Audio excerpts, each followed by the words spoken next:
And welcome back to Hustings 2014. Now, apologies to those online. We actually had a bit of a drop in the feed for the editor-in-chief debate. Hopefully that will be uploaded on YouTube. All of the sort of question time, all of this will be actually on YouTube available. I believe that Stag Radio, if you could just wave to confirm this, are putting together a pack of sort of their commentary and bits and pieces on the pundits and bits. They are, yeah, that's cool. So, yeah, it's available online afterwards, so make sure that you sort of, if you missed anything or you question anything, then just sort of check that out afterwards. Next up, we have the VP Sports and Recreation role. Now, this role, I mean, it's fairly apparent what they cover, but they're basically responsible for all the sports that happen in Surrey, as well as all the activities such as things like the previously mentioned gliding club and bits and pieces like that. Now, just before I call up Charlie to the stage, more people have actually tuned in than last night. But it's impressive to see the amounts of tweets on Twitter. And for those that remember, I think this campus is truly a campus full of internet gangsters. So on that note, please welcome back to the stage Charlie. With a bit of a cheer from the audience.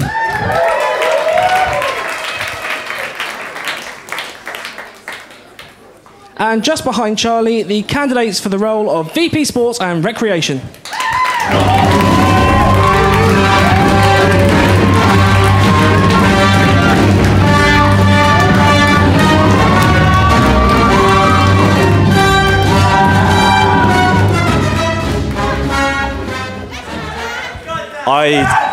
I don't know if that comment about internet gangsters was related to anyone in particular, but thanks everyone for the support and hate. So, the preset question, this is getting a bit repetitive, isn't it? But we all know how it goes.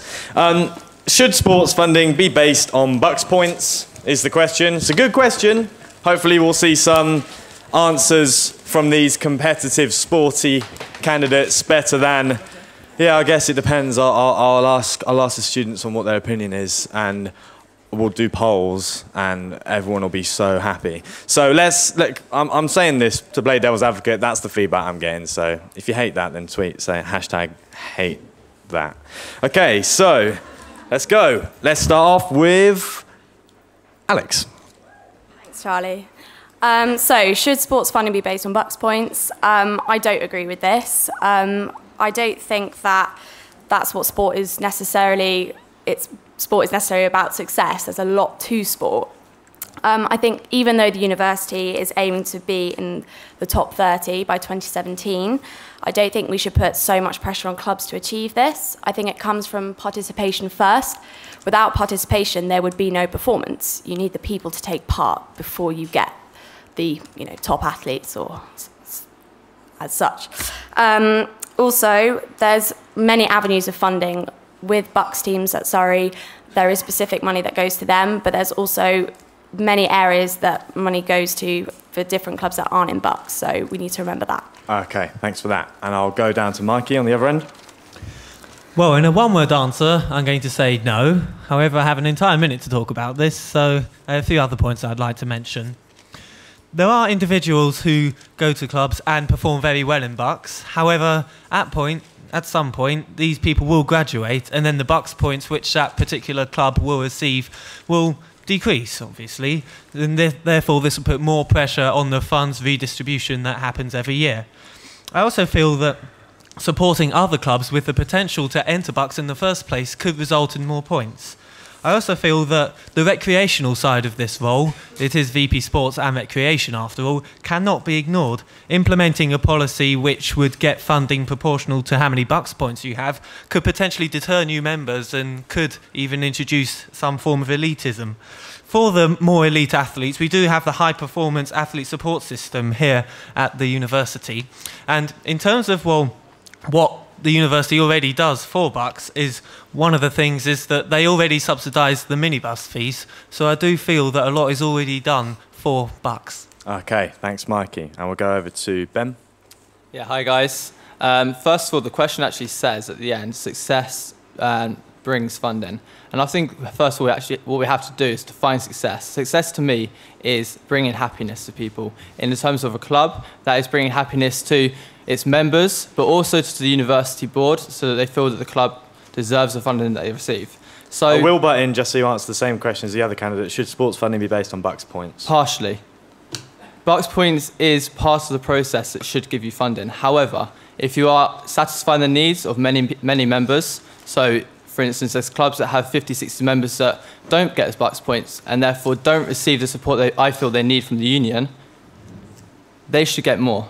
They might not get the Bucks points, but they should get more support from the union so that more students at this university are happy. And that's what I feel on the matter. Of course, Bucks points does deserve reward in terms of funding. All right, we have to look to the future as well. Okay, thank you. Jordan.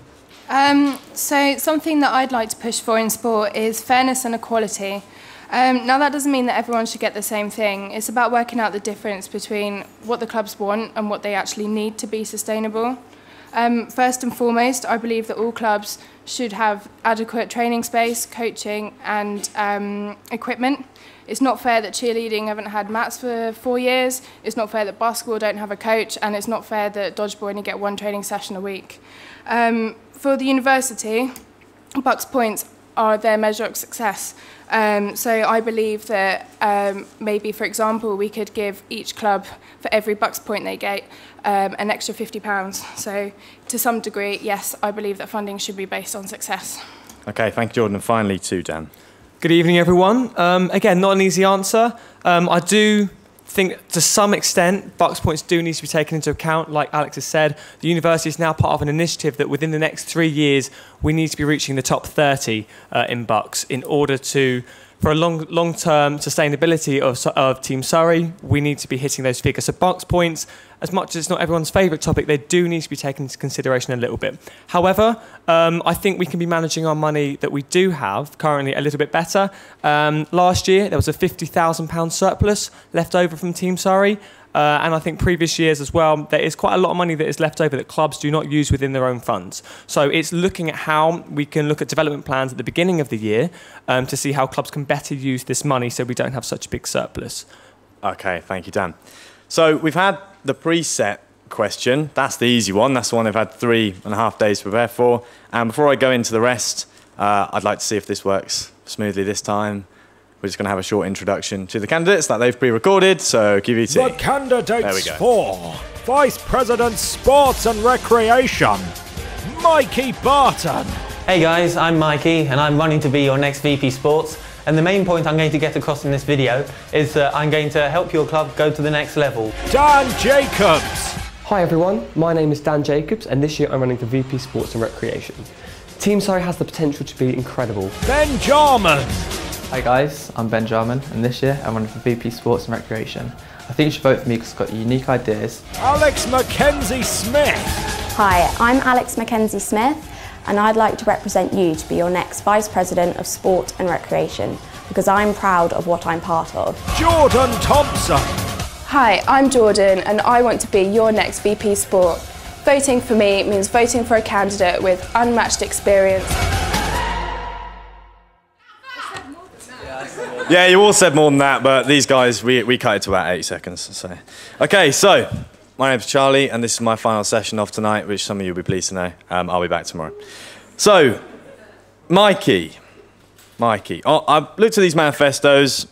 You know how it works. You talk about monthly progress meetings. I think James is current VP Sports, and we've got Trung here as well, who was VP Sports 2 years ago, might agree that doing progress meetings takes a long time. It takes roughly 4 weeks to do one round of progress meetings. Does that mean you will be VP progress meetings? That's a good suggestion, and I think that could be a potential role. However, on a more serious note, I feel the reason that I would like to introduce some kind of progress meeting is just to help keep clubs on track. You do have the committee training at the beginning of the year, which I do feel can be improved, maybe to include vice president training as well as training for the actual president. And I just feel the point I want to get across is just to keep clubs on track. They set their goals at the beginning of the year, we review them on a regular basis, and we make sure that they achieve what they set out to do in the first place.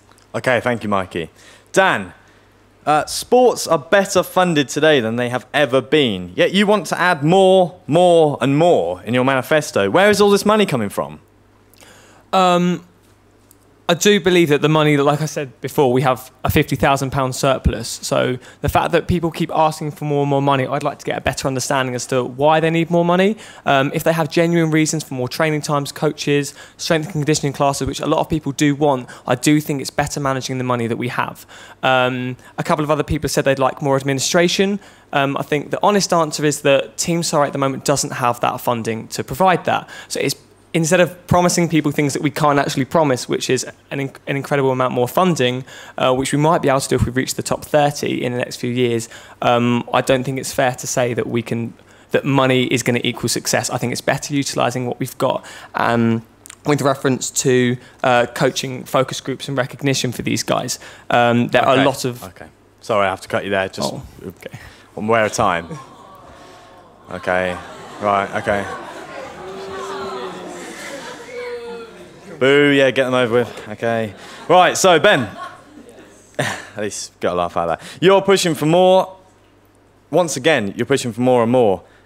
You talk a lot about giving commitments, not to yourself as VP Sports, but actually to the club committees. It sounds like you're putting a lot of pressure on club committees. Is that appropriate when students are here to learn? I actually don't feel like my ideas are putting any pressure on the club committees, any more pressure than they're already receiving. My ideas are ones that I believe are quite simple to implement, but will have a big impact on the university. And okay, I think the point you're probably alluding to is the club of the day at the beginning of the year. And I actually think that this idea is one day that the committees, or even if they can commit a few hours at the beginning of the year when they don't have as much work to be getting on with. I'll quote, push for clubs to introduce social sessions, greater use of internal leagues, more sports involved, more incentives provided. Yeah, okay. The incentives and more sports involved was actually to do with the inter-halls competition. I believe that more sports could actually take part in the inter-halls competition, and more incentive could be placed on the students that are joining the university, and maybe even students that are not in halls but at the university can take part in it.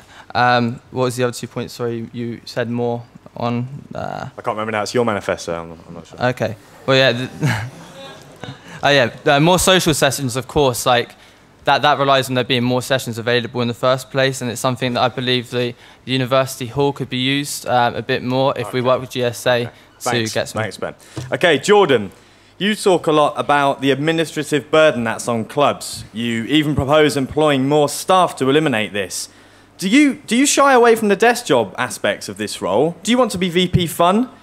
Specifically, where is the money going to come from to pay for these new staff? So something that came up in the governance review last year was that the VP Sports and Societies roles were too administrative. I believe that we can employ somebody to help take on that burden. It doesn't necessarily need to be a full-time position. We can give that opportunity to a student part-time and thus developing their career in the future as well. Okay, thank you, Jordan. And finally, manifesto questions. Alex, are you aware that 4 years ago now, there was a tour, and that tour, a couple of people who are here might remember this, appeared on the front page of Daily Mail with University of Surrey students engaging in perhaps disreputable conduct that the university may not want to have seen. You've put on here about how great tour is. Do you believe that going on tour is always a positive experience? And bear in mind when you're answering this that most of the people who vote in these elections are not members of sports clubs. You're not just VP sports clubs. No, that's true. I think one thing that has to be cleared up, I just want to say before I answer that question, is on Team Surrey clubs are technically Bucks clubs, when actually I want to expand that to all types of clubs. I don't think it should just be for Bucks clubs. I think all clubs should be recognised as Team Surrey. We are one university, therefore we should all be Team Surrey. Therefore, I think that it wouldn't just be branched out to those Bucks clubs, It would be any form of recreational club could come on tour as well. You don't have to play on a Wednesday afternoon to go on tour. With regards to the point about tour being safe and responsible, I think that's where the Vice President would have to sort of implement a decent kind of face for that. I think the person who's representing the Students' Union will hopefully get out the message that, okay, you're going to go on tour, you're going to have a few drinks, you're going to have a bit of fun, but it's not a good idea to end up on the front of the Daily Mail. Okay, thank you. So, just get an idea from the floor. Are there any pressing questions? I've got quite a few up here. A few been sent to me via Twitter. Any? Okay, well, I'll go ahead with one of these. Play Sport have tweeted, how would you prove the worth of sport and engage non-sporty people? That's a really difficult thing to do. That's something which is really important part of your roles. I'm going to start off with Ben for that one. Yeah, I think is it working? I think it's important for people to be taught that clubs is a really, really good opportunity to meet new people. Some of my best friends that I've met at university aren't massively sporty, but do actually come to the club as beginners who haven't done the sports before. And they're now some of my best friends. I've had some brilliant experiences with them. And I think that's the type of target we need to be looking type of way we need to target people. I think, what I said at the start of the year, the inter-halls competition, it's a very, very friendly environment. It's a way of getting people involved with sports that aren't necessarily going to look to join a sports club, so that they meet new people and then potentially use the internal leagues that I'm looking to implement more of. So the internal leagues actually would be like football, would be an organised thing that I would take more responsibility on. And I think that's the way to target people that don't take sports on. Next to Jordan. The thing that's great about sport is that it can really boost your employability. There's lots of statistics out there from the government. It can do things for your personal development, so getting involved in the committees, and it does a lot for your personal welfare, like your mental health and things like that. Okay, thanks, Jordan. And Dan? Just to clarify for those that don't know, Play Sport is a scheme that was initiated by Team Surrey with myself and a member from the sports park. It's something it's sessions for beginners and intermediates which are fun, friendly and approachable, normally led by student coaches that we have developed in order for people that want to try sport for the first time or thinking about it to come along. You're using up most of your time to answer this question. You've got 10 seconds left. Intramural Olympics is something I'd like to bring in, a winter and summer one, which is aimed at both sports clubs and societies and anybody else that has a little bit of rivalry with any other department. They can come along, they can try both winter, indoor sports during the summer, winter, and outdoor just sports during the summer. During the summer, yeah, okay. So, sorry, just trying to end your sentence for you.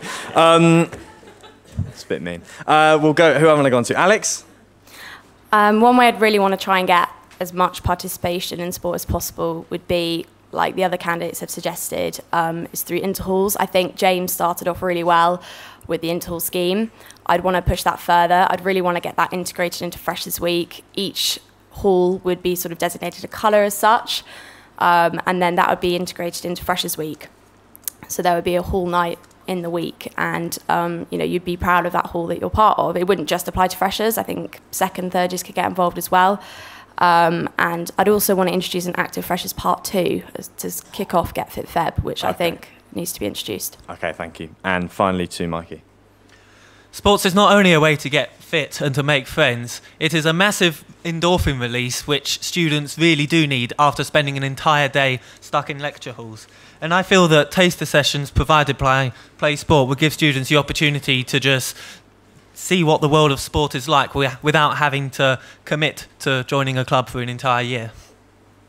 Okay, so we're going to move on now to quite a specific question here. It's been sent in on Twitter by Chris Thomas. Is it right to require a Surrey Sports Park membership in order to compete for the university at Bucks? Is that right? I'm going to go first of all to Jordan on that one. I'm going to say yes. There was an incident a couple of years ago within women's rugby. One of our members broke her leg in training. It was because of her sports park membership that she was given finances for taxi, remuneration for her injury. Like, it's absolutely essential for that health insurance purpose.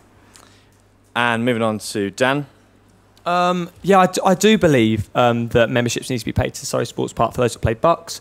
There's a lot of transport costs, training facilities, coaches that are used. I know there's some clubs that are having issues with coaches, which is like to introduce more student coaches, and we can train them up with budgets that we have. But there's about £500,000 that students don't realise that gets put towards facility hire, so AstroTurf pitches, indoor, arena space, which students don't actually pay for. So I think a Surrey Sports Park membership is a good thing. Alex? I think it is important for everyone to pay for a sports park membership. I think it's pretty much highlighting what the other candidates have suggested. mainly the reason Surrey Sports Park wants you to have a student membership is mainly, excuse me, is for insurance purposes. Like Jordan said, if you break your leg and you're not a Sports Park member, you're toast. You need to have that insurance, and that's what's covered in your membership. Also, I think it's a matter of fairness, really. I know people are playing in bucks. I think if you just want to play in bucks, but I think for everyone else who trains on multiple times during the week, they're using those pitches. They don't just turn up to a game. Okay, thanks, Alice. Mikey. In terms of an SSP membership, I feel that it is essential. For reasons that people have already mentioned, there is the insurance and cost of running the training sessions. However, I feel one of the reasons that students might not want to get a membership because they feel they pay the £210 a year just to join the rugby club, for example. I feel if we make students more aware of the facilities that are available at the sports park, they'll be more willing to spend the money so that they're covered for the insurance and can make the most of what the sports park has to offer. Finally, Ben. Yeah, I agree. The insurance is a big part of it. If you don't really want to get injured and then not have any support network behind you, and the sports park does offer that the support network there. As Dan alluded to, also they do give 500,000 towards sport, 300,000 which is used for facilities, and about 200,000 that goes directly into Team Surrey budget that we can use to distribute to clubs. So that money's got to come from somewhere, and I think it's, as most other universities will also say, having the membership does give you the other benefits as well in terms of the finance. Okay, so this year, the current VP Sports has continued playing his sport. It's something which he stood by, and I'd like to know, and I think a lot of students would like to know, do you intend to carry on playing your sports, even if these might interrupt with work time, even if these might land on a Wednesday afternoon? Is this something that you will persist with? Okay, I'm going to start off here with Dan. It's a fuzzy boundary between whether you're a student or you actually work for the union, but I'd like to still believe that I can participate for Bucks. I've been tennis and badminton sort of first team member now for the last year, and I'd like to still represent them. I do think, access to the union, access to Surrey Sports Park management offices to work, you can have access at weekends. So it's something I'll be incredibly happy to do, to put my effort in on a Saturday or Sunday, to put those extra hours in at a weekend, and also being down at home games gives you the opportunity to see other people playing sport at Surrey Sports Park. Dan, can you clarify, this is coming through, can you clarify what you mean by a fuzzy boundary? As to whether a VP Sports and Recreation is considered a union sort of member that gets taxed and gets payroll, or whether you are still entitled to student discount and to represent your university for Bucks. You work for the union is very clear. That's very clear cut. That's just been sent through. We need to clarify this so the candidates know what they're running for. There is no boundary. Okay, we'll go next to Alex. I'd like to think that I would be able to play my buck sport, which is lacrosse. For the time that I've given to set it up and actually enter into bucks, I'd want to contribute even more to its current success. It's doing really well at the moment. I'd really want to give more time back. I think we haven't seen enough of the VP Sports this year, to be honest with you. I think they need to have more of a face amongst all the sports clubs. So even if it means me sacrificing a few evenings a week, I'll go down to your sports clubs and see how you're doing. I'd be willing to do that. Okay, and next to Mikey. The initial question was, as VP Sports, would you keep up your current sport? My answer is absolutely, definitely. There is no question about it. Judo is more than a sport to me. It is a passion. I've done it since I was 8 years old, and it has helped me to develop into the confident person which I am today.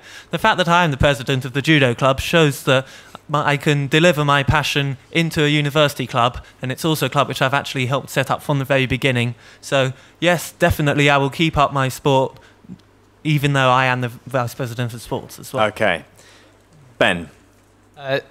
Yeah, my sport actually trains outside of the office hours. We train on Tuesday and Thursday late at night, and then on a Sunday evening. And we also participate in bucks on a Sunday, so therefore it shouldn't actually get in the way of doing my job as VP Sports and representing you. So yes, I would like to carry on doing my sport, and I also think it's good to be a student still in the role of VP Sports, to still experience the things that students experience. And again, when I finish the role of VP Sports, if I get elected, I will be a student afterwards as well. I'll be in my final year. So. Okay, and finally to Jordan on that one. Honestly, I'm quite looking forward to taking a break from my sport. My shoulder isn't really attached on the inside anymore from constant injuries. If I was fit to play, I would endeavour to try and play as many games as I can, but obviously I'd put all the other clubs first before that. Okay, there's a question that's come in which says, as a vice president, you're not just representing sports, clearly, and not just recreation either. You're also a trustee. You're one of the core trustees of the union. It's a really important role. You're funded by students for that position. Which one thing, non-sports related, would you like to see the union achieve next year? Because you will be voting on policy that's not just sports related. You don't just go along to trustees, say, here's my stuff, pass. You will be commenting on everything else. So this is a very broad question. So hopefully just take a second to think about it. One core thing that you'd like to see the union achieve next year that is not directly sport related. And bear in mind, most of the voters are non-sports club members, so this try and appeal to a wide range of voters. We'll start off here with Alex. That's a tough question. I think I'd want to see the union achieve more responses from the students. It was mentioned in the previous debate about education, the amount of emails that are sent out, questionnaires, we want your feedback. I think it's really important for students to take the time and fill those in. I think since I've got involved with just the whole campaign, I've really taken on so much, and I've answered so many questionnaires because I've actually become 10 times more passionate about the Students' Union because I've learned so much. So I'd want to see more given back from students to the union in terms of responses and what the union can do for you. Okay, thank you, Alex. Mikey? One thing which I feel about this year which I would change is the online ticketing system. I actually like the feeling of going to the shop and having a physical ticket which you would present for an event. Does anyone else get that?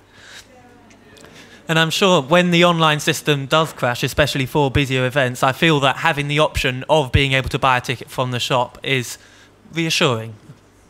Okay, thanks, Mikey. Ben?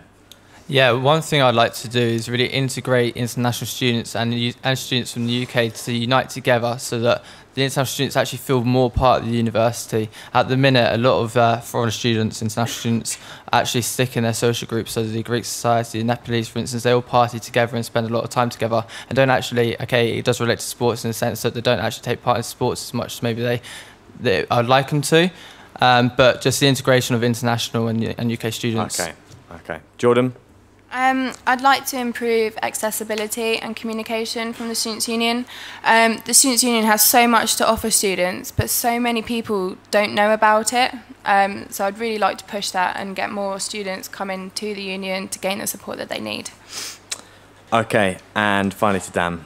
After listening last night to welfare and to the candidates and how there's a 3-week waiting period to see somebody, that really hit me hard. I think especially as a psychology student as well. It just didn't seem right at all. So I think that when people come to university, yes, they're here to learn, but I don't think you can learn without enjoying yourself and being in a fit mental health state. So I'd like to work a lot closer with welfare to make sure that everyone has the best university experience they can do. Okay, thank you. So round of applause to the candidates for that round of questions. We're just warming up. Right, let's turn up the heat. Okay, so does anyone have any pressing questions from the floor? I think I see 3, so I'll take those 3. Over here first, right next to the microphone because your hand went up. Yeah, that's you. The microphone's in your face. Yeah, Charming. Okay.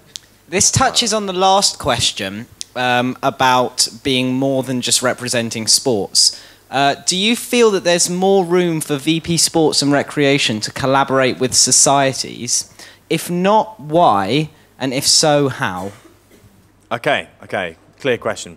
I'll go to the second question and do what Alan did, take a few. Saves Mike time and Calvin time, hopefully. And Calvin, don't disappear. Yeah, cool. You're all talking about your specific sports quite a lot, but how are you going to ensure that you're fair to all sports and you don't put your own sport in front of others? Okay, good question. I will come to your third question a little bit later. I will come back. We're just going to spread where the questions are coming from. Okay, so those 2 questions to start with. You all happy with those? Or at least happy with what they asked? Okay, so we're going to start off this time with Mikey. Should I answer both questions? questions? First question. I feel like there is potential for sports and societies to integrate with each other. Every year, the physics department holds a football tournament, which has happened for over 10 years now, with a whole Jim Al-Khalili plate and everything for the prize winner.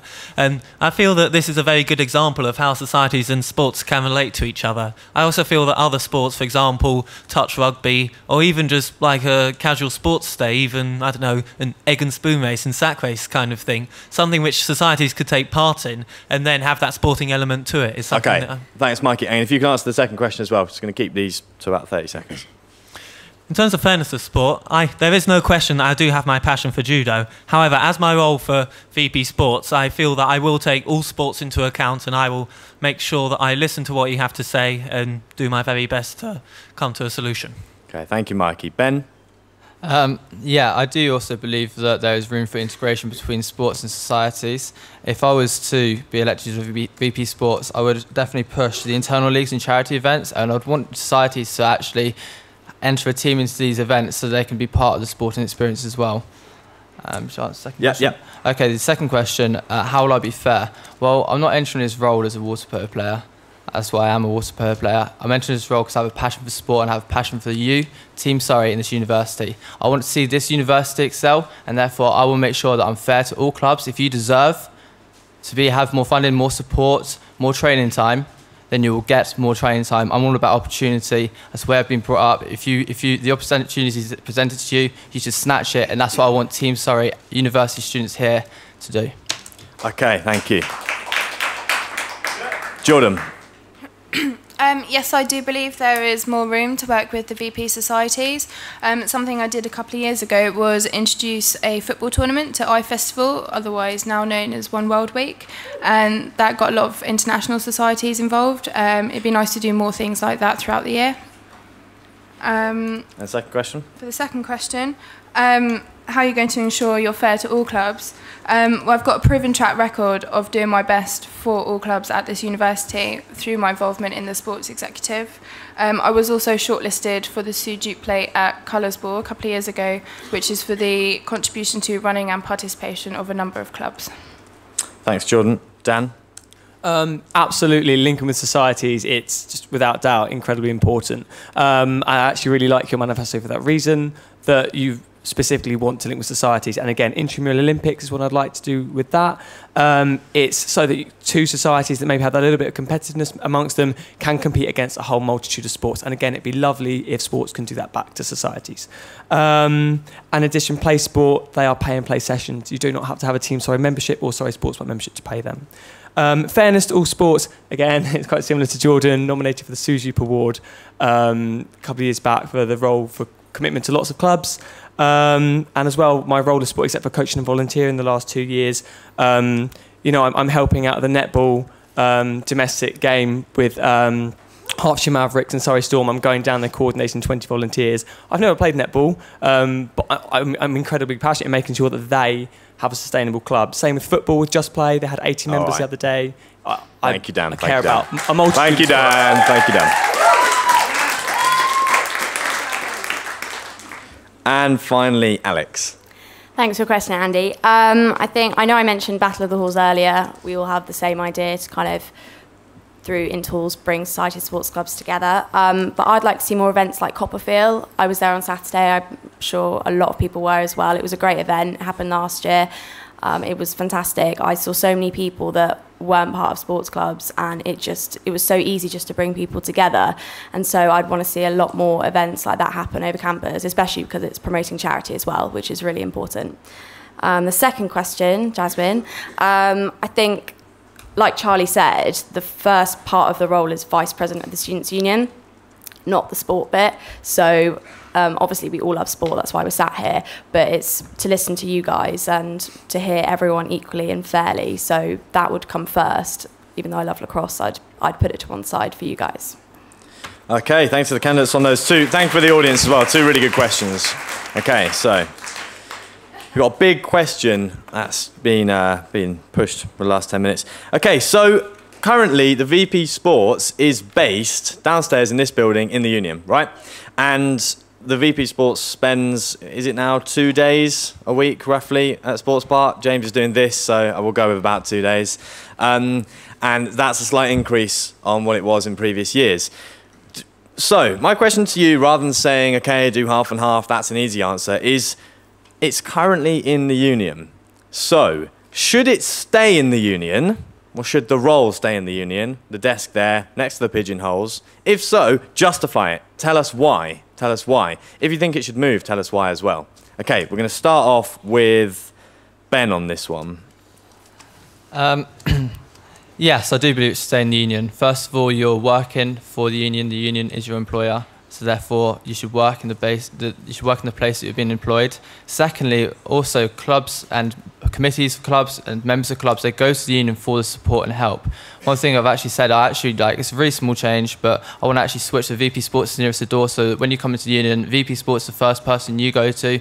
He's the point of contact, or he or she is the point of contact that you actually speak to about the issues you have, and then if he or she has to pass it on to Cara to deal with it because they can't deal with it themselves, then that must be the case. But I think the union is a place where everyone who is on the committee of a sport club or a member of a sports team does go to for the help and support from the union. So, okay, yeah. so after interject, please don't mention staff. Staff do not exist in this election process, remember. Okay, next person is Jordan for that one. Please bear in mind as well that the VP Sports could work for Surrey Sports Park. I'm asking whether it should change. That you, as VP Sports, you could try and affect that change. So that is an option. That is an option. Please bear that in mind. It's Jordan next. Something I've considered in the past is whether Surrey should change to an athletic union and be based at the sports park. After having some thought, I think it's a really bad idea for us. I believe that sport is integral to the student experience and it's absolutely essential. It stays within the union and it's pushed as part of the union strategy each year. So definitely stay at the union. Okay, Dan? I'd actually like to see, a bit more time at Surrey Sports Park. I think we are Team Surrey, which is a union between the union and Surrey Sports Park, and I think our biggest issue at the moment is communication with Surrey Sports Park. Great effective ideas come through, yet they don't really go anywhere because VP Sports, the connections and connections aren't being made with Surrey Sports Park. So I'd like to see more time over there to break through this communication barrier. More time over there. Would you like, if you had to make a decision, would you still be based here though? Or would you be based at the sports park if this was a viable option, theoretically? I would more rather have a desk at Surrey Sports Park, so people are forced to come through Surrey Sports Park management, and for all club members to actually meet your Surrey Sports Park management, if they're not scary people. Okay, so that's the first answer we've had, which falls on that side of the fence. Alex. To answer the question first, I'd want my desk or whoever's desk it would be to stay in the union because you're working alongside other vice presidents of the student union. And you'll be, as Charlie said, you'll be dealing with lots of other issues besides the role you have. However, I think that it is important that the Vice President of Sport and Recreation is up at the sports park frequently. I am on placement at Surrey Sports Park at the moment, and it's been great to see James up there a couple of times a week. However, I think that the communication is key. I think we need to sustain that. We need to sustain the Vice President of Sport going up there a couple of times, maybe even a little bit more. Personally, I think I'd be able to contribute to this role quite a bit, purely from my experiences working there. Okay, so finally, Mikey on this one. Well, every other vice president in the union is based at the union, so why should the vice president of sports be any different to that?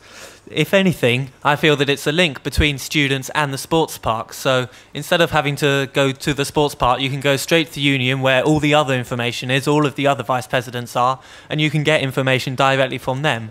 The fact that they do spend 2 days a week at the sports park does mean that there should be sufficient communication, and also there's always the option of emails and phone calls and any other methods of communication. Okay, so we have some clear opinions there. I think only one stands out as being particularly different.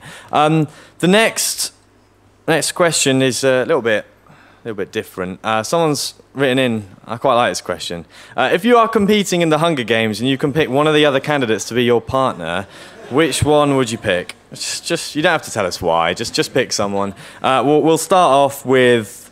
This is ridiculous. What am I doing? Dan. Dan? Mikey's judo skills would come an incredible asset. I'd pick Mikey. There we go. I'll go next to Mikey. I'm going to pick Ben for this one. And Ben? Yeah, I'm going to pick Dan because he can coach me to success. Oh, isn't that nice? Isn't that nice? Do you have to kill them at the end? I don't know. Or how's it work? I'm not sure. We'll do that later. Okay, Jordan? I was going to say Ben because he's got bigger arms than me. And Alex? I'd pick Jordan because she's the only other female, so... Okay, there we go. No one picked Ron, surprisingly. But it's always an option, remember? I forgot about him. Okay, well, never forget about Ron. So, we had a question from the floor over here. Your hand's been up for a while. So, Calvin, can you just pop over there? And that question was from Calvin, so thanks, Calvin. That was great. Can we get more questions like that? That's really fun. Hello, and it makes everyone. me feel like I'm dreaming. My arm does hurt from having it up for a while. So, I just wanted to know from past experience, how have you increased, like what experience have you got of increasing participation competitively, but in recreational as well? Because I think a lot of emphasis is put on the competitive side of sports, but what about the recreation? What do you feel is missing from that? Okay, that's a really good question. So everyone got that question?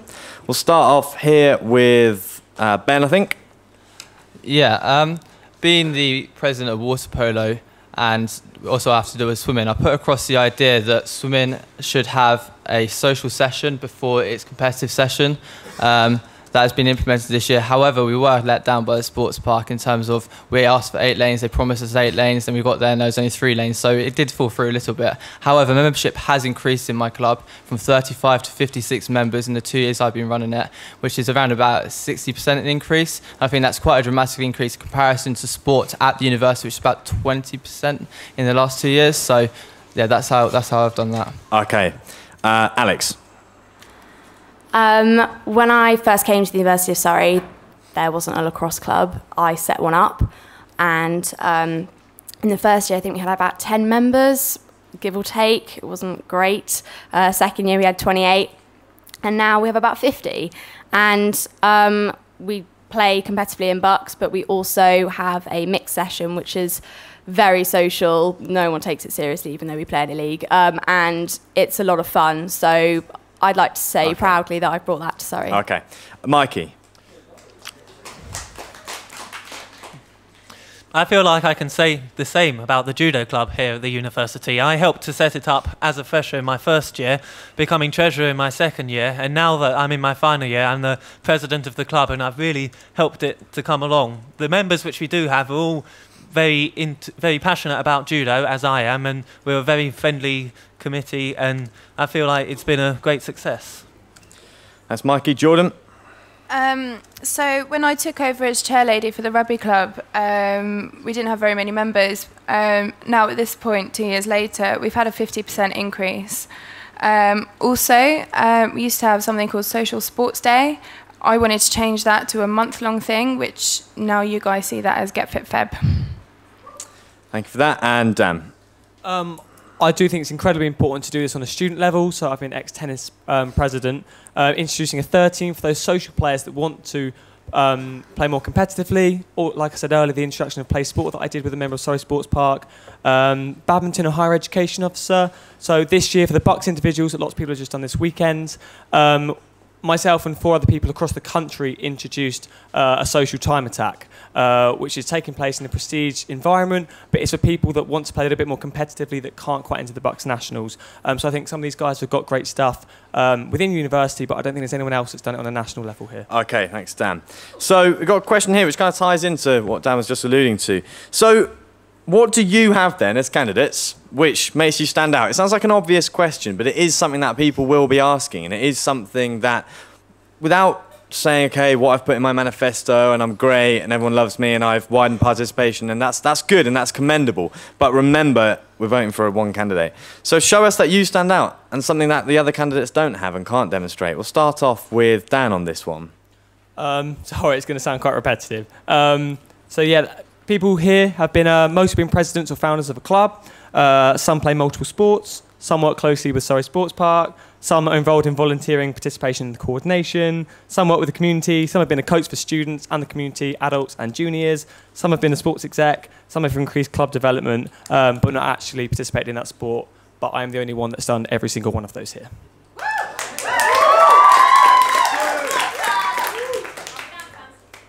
I can see Ben urging to respond to that one. That's right, no. Well, you can, Ben. Everyone here is going to say they have passion for sports. You can almost guarantee that 2 or more of these candidates will say that. They might not now have said this, but they would have done.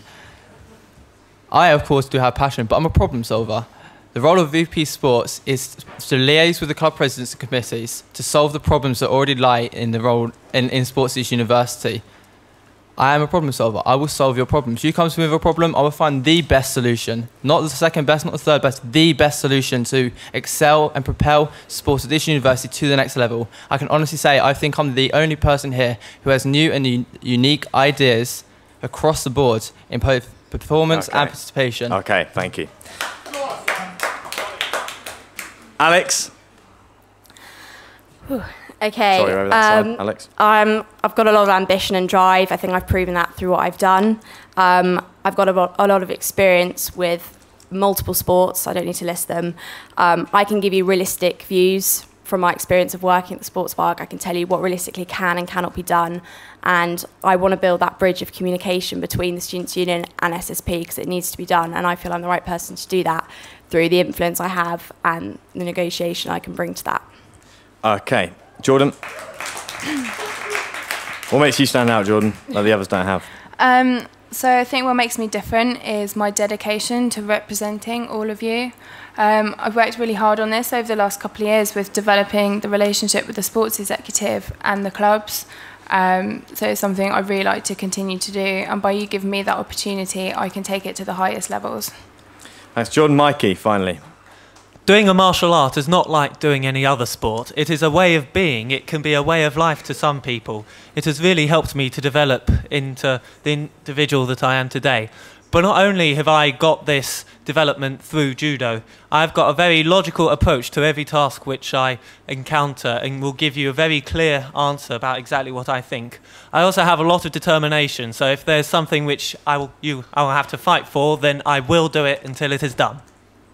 Thanks, Mikey. So, it's getting quite interesting. Someone's commented it's not antagonistic enough, which is surprising. So my next question to you guys is, okay, we talked about the Hunger Games. I won't use that analogy again, but roughly on the same lines. Who do you think is the weakest candidate here? Before you start all shouting names all at once, think about this, and don't just say who you think's your biggest competitor. Actually think about who's the weakest candidate.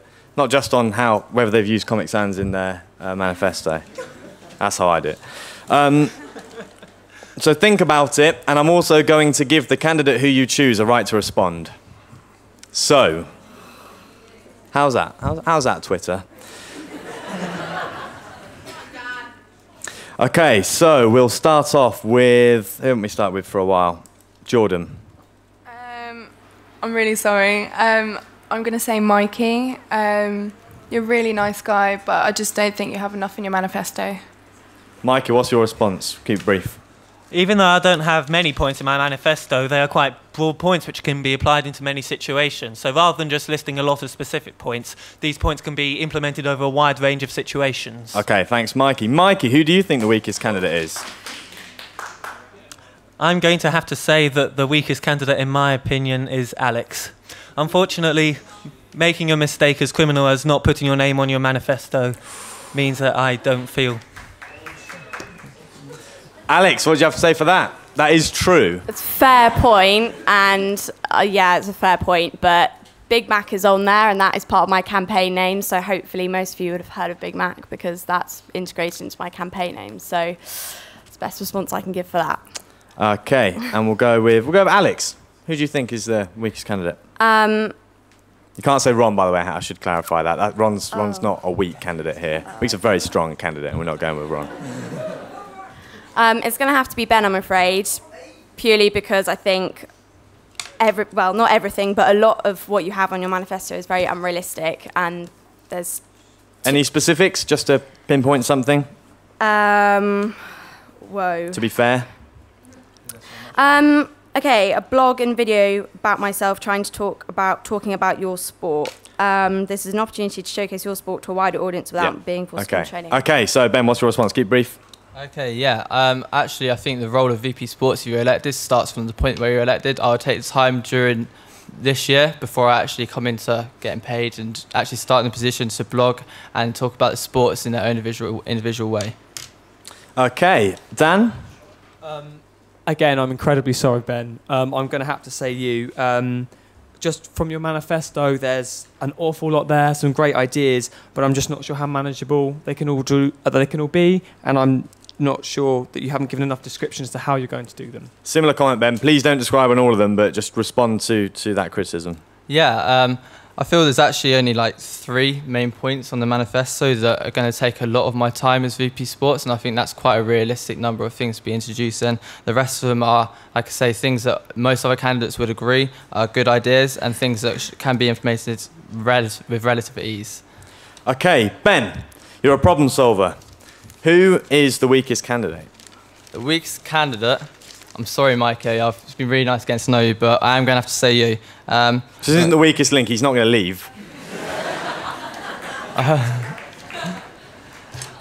It's already been discussed that monthly progress meetings are very, very unrealistic. The last-minute cancellations have actually been reduced massively in the last couple of years, so I don't think there's much of a problem as there used to be. And I want more members, I want more equipment, and I want another session. How are you going to give me that? A response? Well, going to your first point about the monthly progress meetings, it was an idea which I had to just try and improve the communication between VP Sports and the committee members. And as I mentioned earlier, having better committee training in the first place can help solve this problem. And in terms of wanting more members, equipment and another session, well, I'm going to be in the position for an entire year if I do get the role, so therefore there'll be plenty of time to tackle those issues. Thank you, Mikey. So I have one final question. We're just about on midnight. I think that's fair to everyone involved. And the question to you is, and I don't apologise, that some people have been a little bit upset about questions being negative and that kind of thing. You do have to make difficult decisions in this role. The difficult decision for you to make here, okay, I've been told to be positive suddenly. That request is refused, I'm afraid. Sorry. Thank you. Oh, there we go. It was a little bit like Jeremy Kyle yesterday. I've sat down today because that got a bit weird. So, okay, which club would you cull? That's why they asked me to do it. Okay, so let's go with Alex. Can we give a reason? You can give a reason. Keep it relatively brief. Swimming, because it's the most expensive. Okay, and we'll go to Ben on that one. Am I allowed to counter her or not? Are you swimming? I'm swimming water polo. You can either counter... No, in fact, you can't counter her. That's not fair. Okay. Right, choose one. I'm going to say women's football and rugby, because I believe that men's and women's sport should be integrated together, because there is no... They're equal. Men and women are equal. That is a very, very diplomatic way of saying I'm going to cull 2 clubs when I only had to cull 1. But I'll let you respond to that. That is only fair. I don't feel that women and men should be kept separate in the same sport. I feel that they are the same sport and they should be able to work together in the right way. Oh, wait, okay. Let's stick to the point on this one. Jordan, which club would you cull? Purely on membership numbers, I think the lowest we have is golf. So you cull golf? Which is like less than 10 members. Okay. Okay, we're not getting into a debate about who's done their research. That's Jordan's answer. She doesn't have to choose skydiving if she doesn't want to. We'll go with Mikey. Well, you took the words out of my mouth, Jordan. I was going to say skydiving. The reason being I haven't heard anything from them all year. And finally to Dan. Badminton, I love you guys, but the hard work we put in last year and decrease of about 30-40 members is upsetting for me. So, yeah, see you later. Well, there we go. Self-sacrifice. So, before we wrap up, I do need to say thank you so much again to Stage Crew. Let's get a round of applause. Look at this. This doesn't happen easily. To Stag Media, cameras, radio, the Stag. Thank you to Returning Officers Corner over there, drinking port and sending inappropriate messages. Thank you very much. Thank you to Twitter, hashtag Surrey Decides. Tomorrow we return. We have the final sessions. President is split into 2 sections. It'll be one not to miss. So tune in and thank you for coming along. I think I'm handing over finally to Mike Fraser.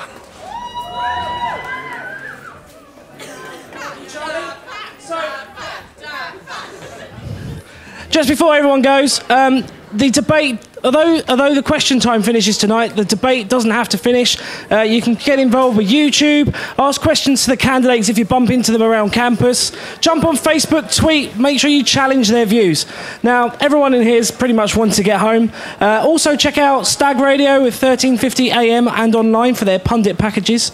We'll welcome you to tomorrow night with the communications role, events and training, the union chair and the societies and individual development, and the big one, the president of the University of Surrey Students' Union. So we'll see you tomorrow.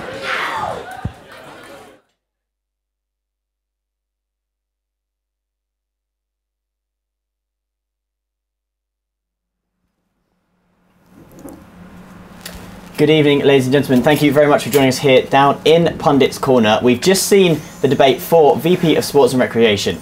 Just to quickly, I'm still joined, of course, by the pundits. I've got Ian, Barry, Trung and Paul alongside me here. So we're going to be going through the 5 candidates for VP of Sports and Recreation. And those are, to remind you, Mikey Barton, Dan Jacobs, Ben Jarman, Alex Mackenzie Smith and Jordan Thompson. So the first point that they were brought up in their questions was Bucks points and the funding. Should more Bucks points mean more funding for a specific club? And also, where would the money go if it did? I think we'll start, Trung, we'll start with you. As a previous VP Sports and Recreation, what is your feeling on Bucks points and funding being linked? Personally, I don't think they should be totally linked. Every club... sorry, let me start again. Yep. With sports and recreation, you've got the recreation part as well. Yeah. And if we can benefit as many students who come to this university, then that's great.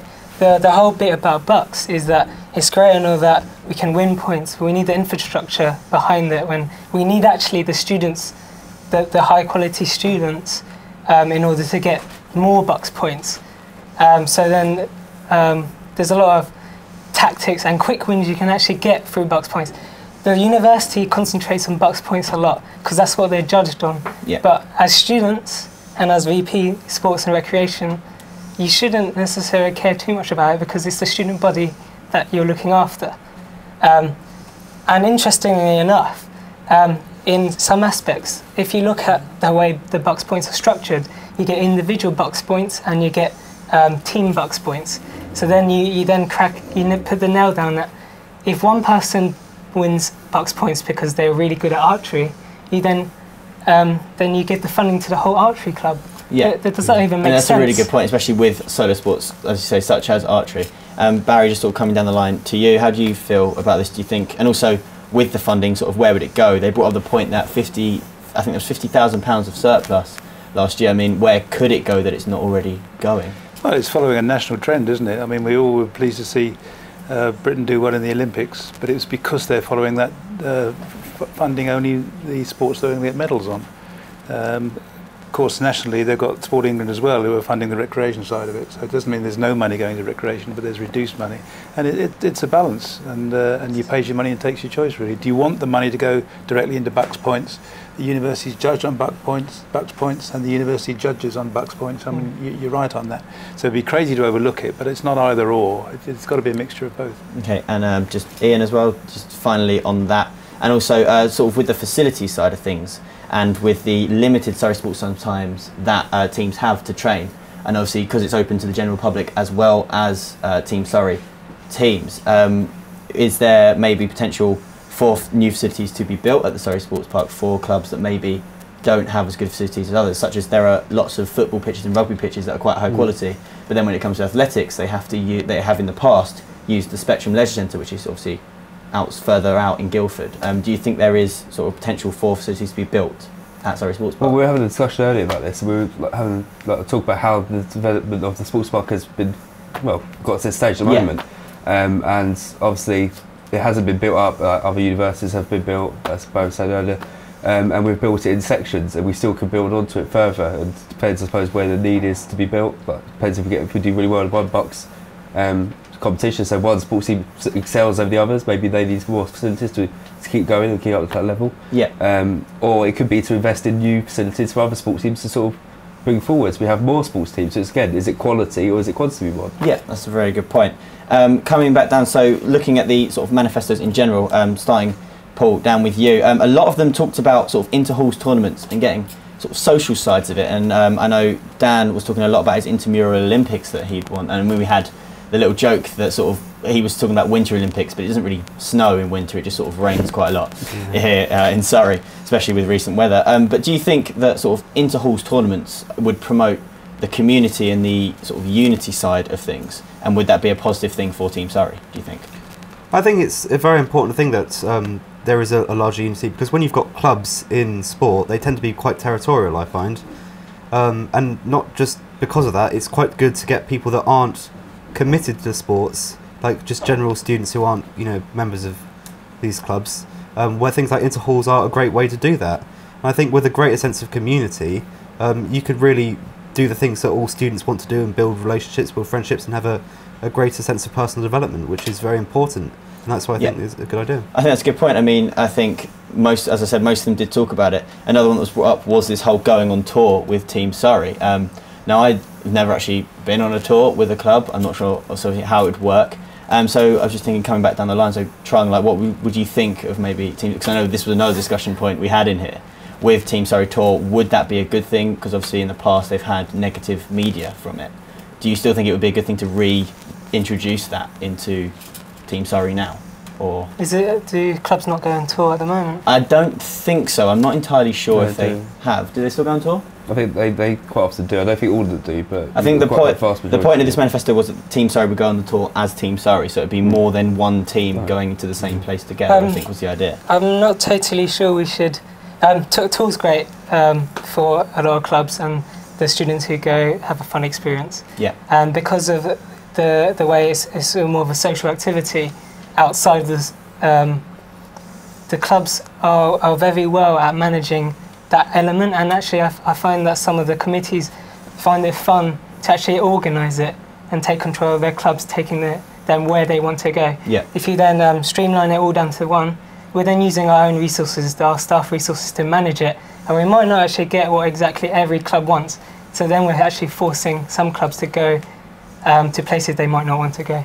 Yeah, I think that's a fair point. And Barry, do you have any thoughts on sort of Team Surrey tours as a whole rather than just individual teams? Well, you're talking about the negative aspects of it. I mean, we live in an age where there's instant communication. I mean, the England rugby in New Zealand, the dwarf throwing incident. I mean, yes. It's if anything goes wrong, it's immediately highly visible.